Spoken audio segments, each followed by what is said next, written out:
ఇది రాసుకోండి. ఇప్పుడు ఏం చేయాలంటే లెఫ్ట్ సైడ్ నిన్న మనం చెప్పాం కదా అన్ఎక్స్పెక్టెడ్ మనీకి, అట్లాగే ఇక్కడ 2 గ్రాస్ TOO అన్ని క్యాపిటల్ లెటర్స్ రాయండి. TOOGRAS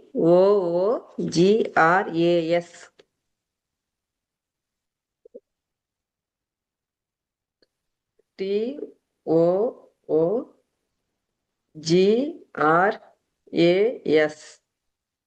2 గ్రాస్. లెఫ్ట్ హ్యాండ్ మీద రిస్ట్ దగ్గర రాసుకోండి.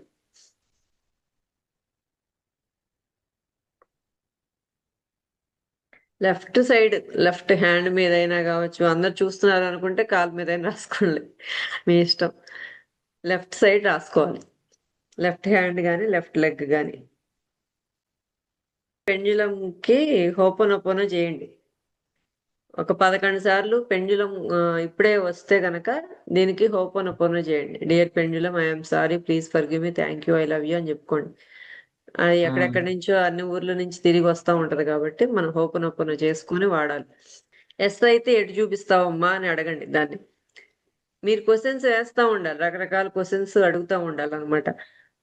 మీకు ఇష్టం వచ్చిన ఏయైనా ఫ్రెండ్ తో ఎలా అయితే మాట్లాడతామో అట్లా మాట్లాడుతూ ఉండాలి. మనం మైండ్ రీడింగ్ చేస్తాం అనమాట ఇది. ఏదైనా ఒక ఫోటో పెట్టేసేసి అది కరెక్ట్ చెప్తుందా లేదా అనేది మీరు అడగచ్చు.